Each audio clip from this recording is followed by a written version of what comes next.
Hello, I'm Dr. Gay Carlson, President of the American Academy of Child and Adolescent Psychiatry, with number 28 of my Screenside chats for our AACAP members. My goal with the chats is to share timely clinical practice and other important information from experts on key topics during the COVID-19 pandemic.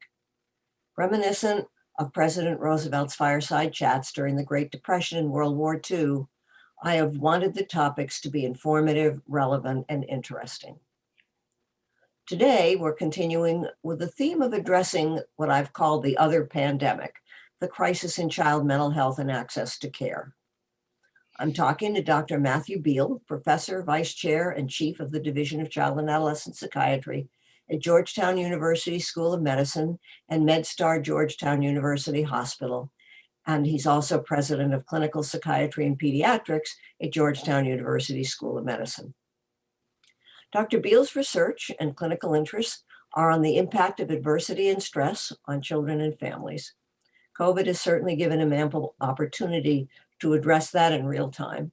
He's particularly interested in reducing health disparities, improving access to mental health care for underserved children and families through projects based in primary care and school settings, and developing clinical interventions focusing on trauma resilience, anxiety, and autism. So Matt and I have been talking about how to take advantage of the current crisis and spotlight some of the mental health issues in kids, kind of reimagining how we might change the system to address these problems. That's a huge topic. We've got about 30 minutes to solve the world's problems here. So I thought we would start talking about the workforce problem, expanding it and making it work better, and then probably move on to talking about schools, because that's an interest of Dr. Biel's and is an interest in mine as well. So Matt, why don't you open this and tell us a little bit about what you think we should be doing to expand our workforce and our effectiveness? Thanks, Gay. Really appreciate the invitation to join you for one of these chats. I think it's been such a great way for membership to stay connected and to hear from folks that we really want to hear from. And so thank you for your leadership here. So the workforce issue is something that has been on the minds of a lot of folks in our field. I know you included, for a long time before COVID. We all know all the challenges around inadequate supply of child psychiatrists across the country, unequal distribution, and the fact that we're not training enough folks, and we don't even have a pathway to train enough folks to really meet the needs that we see, or rather the needs that we saw prior to COVID, and that the problems exist in other fields, among psychologists and other clinicians as well. I think the fact of the way in which COVID has changed stigma around mental health across the lifespan and across populations, but particularly for kids, and has increased help seeking for so many people, that's a good story for us. And I think something we can talk about more. But of course, the first thing that the increased help seeking does is further underscore the workforce shortage issues and the fact that so many folks don't have good options for where to get care. I think the solutions that make sense to me, or some of them, are sort of everywhere across the board. How do we train more folks? How do we make the field more appealing? So solutions like the 4-year training program, I think that's an excellent solution. And I think it's been really, really eloquently advocated for by colleagues of ours. I think finding ways to continue to draw more medical students into the field by making the field more appealing, by having training opportunities during medical school that show what a dynamic and exciting and enjoyable field our work is. We need to continue to push for those. But I think those are sort of linear changes that need to happen. And we also need logarithmic changes because the gap is so huge. And so that's where I get excited about other strategies. I think that telehealth is obviously having an extended moment. And we all know that it's not going away. It's going to be part of how we deliver care into the future. I think there's other strategies from the standpoint of digital health that are really interesting. And I don't mean just apps for anxiety or apps for mindfulness, those are interesting. and they're helpful, and they can be really nice adjunctive tools. But I think what we need to do as a field is figure out how to use apps to ramify our impact as clinicians, how to use digital health tools so that a session that we have with a patient, with a child or their family, can then be reinforced and expanded upon through interface with technology that we know kids and families are having. And I think we need to do a better job, a more really more active and aggressive job to include those strategies and to test those with really strong clinical research to see how using a particular digital tool might accelerate and expand the clinical impact of what we can do. Because I think that's a really important ramifying, expanding potential for our workforce. And then an additional thing that I'm excited about too is how do we as child psychiatrists make the most use out of the paraprofessional workforce, out of behavioral health aides and techs, out of mentors, out of other adults in kids' lives who have real interpersonal skills to build upon? And how do we do a more intentional and expanded job of making sure that paraprofessionals can be part of our treatment plans? I think it's an opportunity to, again, extend our work. And that's a workforce that I think is easier to grow. And particularly, I'll stop in a second, but I think particularly around a lot of the challenges we have that have to do with health disparities, with access to care, with underserved populations who've oftentimes not been well served by mental health systems. And I think some of those cultural gaps and cultural adaptations of interventions can be made particularly through paraprofessional workforces that share cultural features, share cultural backgrounds with populations that we're hoping to do a better job of reaching. And so I think there's a really neat opportunity there as well. So these are all areas that I think really are exciting that we can build upon. So you're in Washington, D.C. What is it, Southeast Washington? Or I forget my Washington geography. So go to one of those communities and design for me what you think it should look like. What should a practice look like? Or what should a clinic look like? Or what should anything look like? Should we be in malls? Should we be in, where should the extenders be, and how do we as child psychiatrists relate to them? Those are exactly the problems that we're trying to solve in DC right now. Georgetown is in Northwest DC, the highest SES, the most privileged part of DC. That's where our clinic is. Mm-hmm. Kids travel with their families on buses and metro and cars across the city to get to us. And what we're doing right now is totally redesigning that approach and establishing programs in the eastern half of the city where access problems are so robust. And so I think what we're doing is all the things that you mentioned. So clinical programs in schools, clinical programs in primary care, clinical programs in social service agencies that provide lots of other kinds of services to families, but have never been able to offer child mental health services or family mental health services. And then we're doing it through really tiered workforce that includes child psychiatrists as team leaders or as program leaders, but include psychologists and master's level therapists, and then extenders, lots of different kinds of paraprofessionals who live in, work in, grow up in, and really care about these communities and have a lot more cultural resonance than a lot of our doctors do. We're also making a really explicit and strong and so far really promising approach to hiring differently. We're really emphasizing hiring clinicians, including child psychiatrists, who are committed to working with underserved communities and who are, as often as we can, people of color who've grown up in communities of color, are really committed to doing work in communities in which they share a lot of cultural background. That has really made a difference, continues to make a difference. And so what we imagine is in a given, we're not opening child psychiatry clinics exclusively in the eastern half of DC. We're also partnering with and working into organizations that are already trusted by the community. So not malls, but community centers, early childhood education centers, Head Start centers. And we're doing not just what has traditionally been done in Head Start, which is some consultation to the classrooms. We're doing that as well. But we're also doing clinical care for parents, children, siblings of kids in Head Start and early education centers, because that's an institution that has an enormous amount of trust with the community.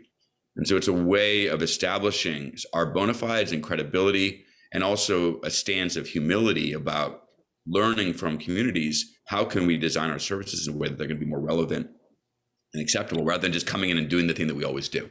Right. So, right. If you always do what you always did, what is it that goes? You always do what you always did. You always get what you always got. So, okay. So how do we fit into that picture? I've been concerned about how we train child psychiatrists. It's been my what's the word I want to, I guess my feeling that where we should be is doing that we should be available to do the complicated cases. Obviously, you have to start out with, when you're training, with the simple cases or the simple situations, and then you kind of grow from there. But the more complicated things are the ones that we ought to be able to handle. And in our training programs, we need to do both. We need to be able to help our trainees learn the consultative and organizational roles, as well as being the experts in terms of what do you do about some of the complex things that we see. But where do you fit your people that you're hiring? Who do they work with? How does it go? What does their day look like? Or what does their week look like? Or do they come in and do, or are they there sort of talking to the people? Flesh it out so that we have some skin and bones on this, skin and clothes on this thing. Sure. Just to reiterate what you just said, I think that's from my standpoint, that's exactly how we should be training folks and how we should be practicing, is on the clinical side, caring for the most challenging, most complicated kids and their families. And on the leadership side, we really need to be training our fellows and trainees, and as well as our junior faculty and new entrants into our field, to be in positions of leadership where they are helping to guide complex teams through versions of population health. I mean, I think we need to take a public health approach to child psychiatry so that we're tiering care, and the bottom of the pyramid, the tier one, is taking place in places where kids spend their time.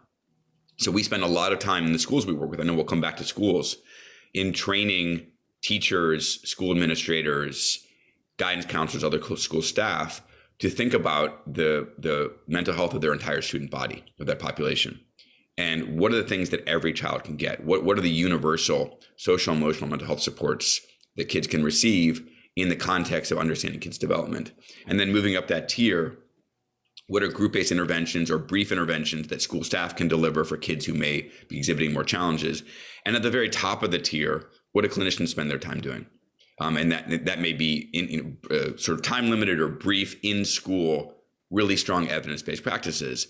But we need to establish that pyramid. We need to establish that tier so that the entire population of a school, and you could take school out and say the entire population of a community or a neighborhood, have access to interventions in the air that are promoting of developing brain-based skills that help us to thrive. And I think that's the direction our whole field needs to go, is how do we take this population level approach? How do we provide leadership to help, whether it's bachelor's level or master's level folks who are on our teams, to do really strong health promoting support with kids and families, talk about executive functioning, promoting routines and self-regulation skills and communication skills and conflict resolution, those kind of skills that every kid and family can benefit from learning and having reinforced. And that's work that should be done by the most extensive and available workforce. And but as child psychiatrists, we have to be connected to that work too. We can't just wait in our offices for kids to show up who've got complex bipolar disorder and autism, where they really need our expertise around diagnostics and psychopharmacology and designing treatment plans. We also need to be influencing the ways that folks who are in our networks of care think about population level health and think about what are the brain-based skills that all kids can be learning, and then how do we help their families to learn and reinforce those skills as well. So I think we have the opportunity to map out these structures in the systems that we work in, and that systems thinking and leadership is something that we're really trying to train our trainees in from the day they step into fellowship, not to think of themselves just as specialists who are going to be referred complex cases, but also as leaders who are going to have to lead teams and guide sort of multidisciplinary efforts in settings that they may not know very well. And so we want them to spend a lot of time in the schools. For many of them, it's the first time they've been in a school since they were in school themselves. Right. No, I think that's true. So do you have contracts with the schools? You have contract? I mean, what are the nuts and bolts of how you would advise somebody to go about doing this? It's not like, people are sitting around waiting. Oh, I wonder if there's any child psychiatrists out here who, would like to do blah, blah, blah. I think you have to kind of go in there and sell it. Who do you sell it to? What kind of a contract do you have? How do you provide the supervision? How do you do the teaching of the kinds of things? I mean, teachers have got so many different demands that they have to, meet. Who is it that you're doing the work with? So speaking about schools in particular, we contract directly with schools. And as we build a relationship with the school that we were contracting with, we're really explicit about the fact that we're not just there to see the first 10 kids that throw a chair in that school year and to take those kids off their hands and put them into some kind of treatment, do the thing that we do behind closed doors to take away that problem from the school. We're there to work with the entire school. And so we build in professional development activities for administrators and for teachers. We do a lot of work early on, and we're doing this more and more, to support teachers' own health and well-being, to address, because teacher stress and teacher burnout is a major drain and major problem for schools. And so we take that on explicitly up front as a way to sort of think in a multi-generational way about mental health. And then we do clinical consultation with students in a way that we think is probably going to be most helpful. And then we do that in a way that maximizes a feeling of partnership with schools. We don't want them to think of us as the specialists who come in and we're down at those 2 rooms at the end of the hallway doing our thing. We want to try to integrate with the school culture and demonstrate ways in which we're actually improving school culture by helping the entire school to be a more mental health savvy environment. And that tends to kind of lift all boats in the school environment. And so, we've gone from consulting in 3 schools about 7 years ago to now we're in 55 public schools with this sort of comprehensive population-based model. And it seems to be working. It seems to be appealing. And I think schools are desperate for this help right now.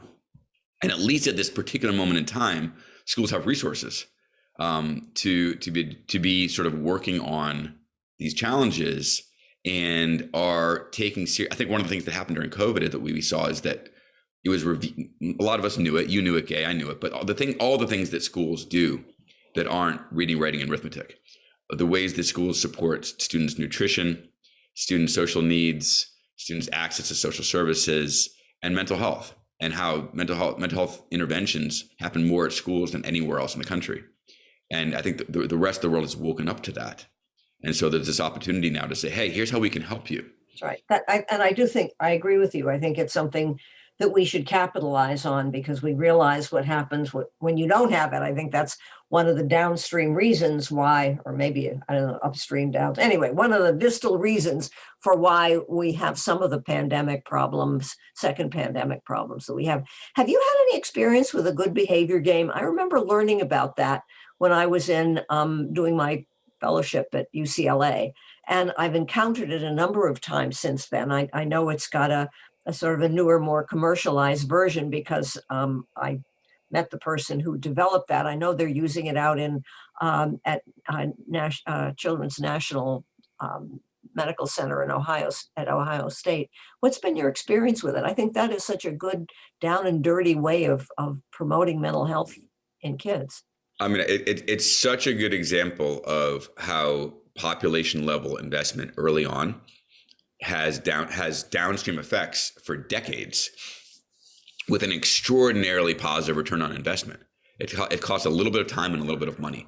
I'm not aware of it, sort of reaching population. It's not used in every school district, in every first grade classroom in the country like it should be, because that, as you know, that data is 30 years old, at least, and continues to be validated in new places and in other countries, and the long-term data continues to be really positive. I'm connected through some research efforts. I'm distally connected to some efforts to look at how can the good behavior game be combined with digital health tools, and how much of it can be done via different kinds of online tools rather than having teachers teach it live. Mhm. There's some folks at Hopkins that are continuing to study that. I think it's one of those things that we should be advocating like crazy at this moment for schools to do more of. Put it in every first grade classroom in a school district or in a state or in a county. And all the data suggests that teaching kids those social emotional competence school skills through that game are going to change kids' likelihood of graduating from high school, of developing substance abuse problems, of going to college, of having long-term vocational success. It's extraordinary the way you can do those upstream interventions in school, and we just don't do enough of it. What a lot of schools are doing is really, really small, not particularly influential curricular approaches to social emotional learning, where we're going to do social emotional learning for this month or for this 1 hour a month across the school year, rather than have it be something that's incorporated into the classroom every day throughout the school year, which makes such a bigger difference, as we would all suspect. What's been your experience with suicide prevention efforts within schools, like peer counselors, or again, a sort of a systematic way of being more on the front lines of improving? I don't know whether it's access to care, but at least my reading of the literature, having more social workers in the school doesn't necessarily lower suicide rates, whereas having peer influences seems to have more of an impact. Have you had much experience with that? Yeah, I think that, I mean, you mentioned Nationwide Children's, that there's some amazing work coming out of their suicide prevention center, and they're really doing technical assistance to help school districts across the country do universal suicide screening, which I think is a necessary component that needs to be paired with more clinicians in schools, as you mentioned. I think just clinicians in schools isn't enough. Just screening isn't enough. And schools, understandably, are reluctant to screen if they don't have the tools to respond to positive screens. They don't have partners to respond. I think doing those two together seems to me like absolutely necessary as an approach to get at what we're all so concerned about in terms of those suicide rates.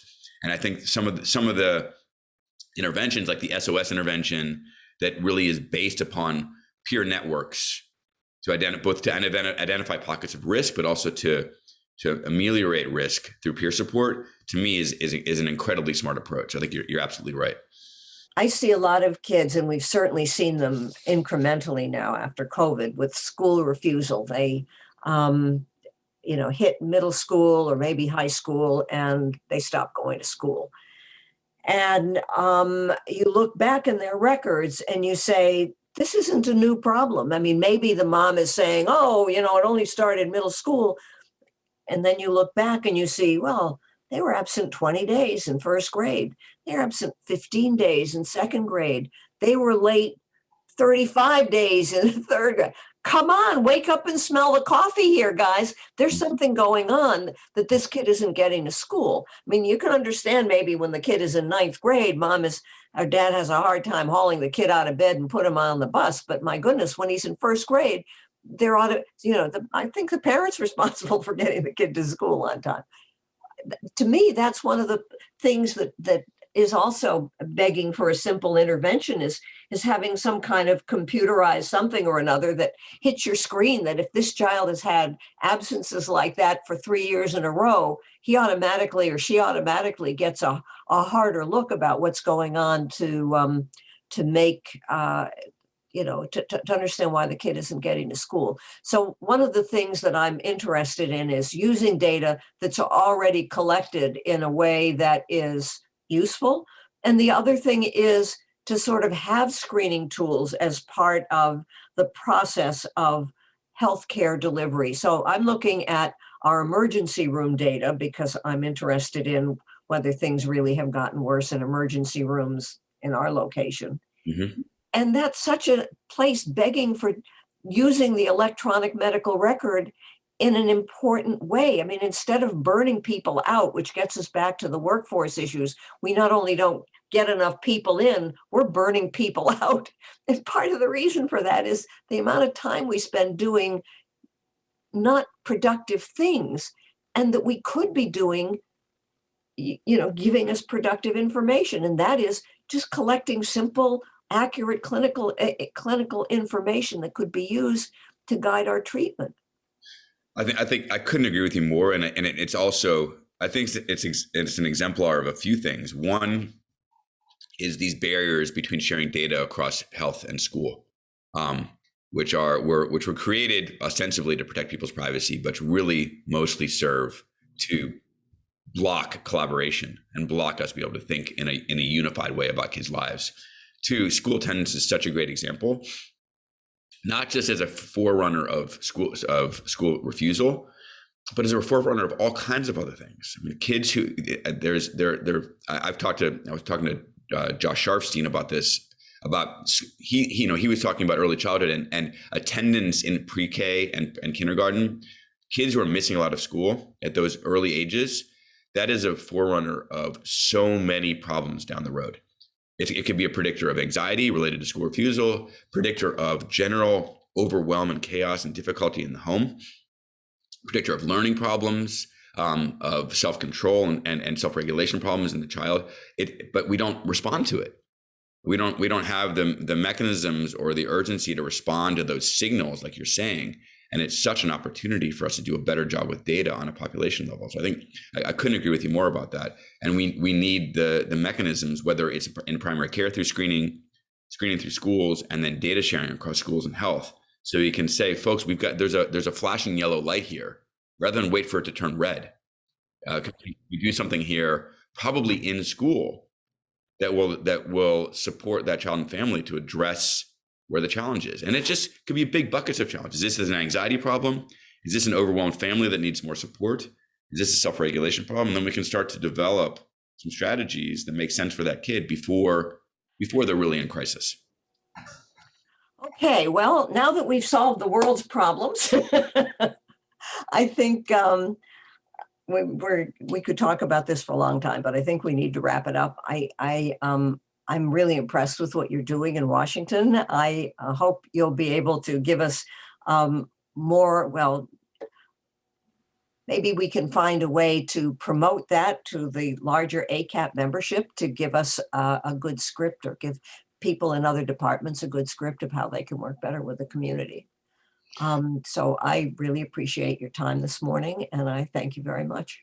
Thanks so much for the opportunity, Gabe. It was great to chat with you, and look forward to more conversations in the future.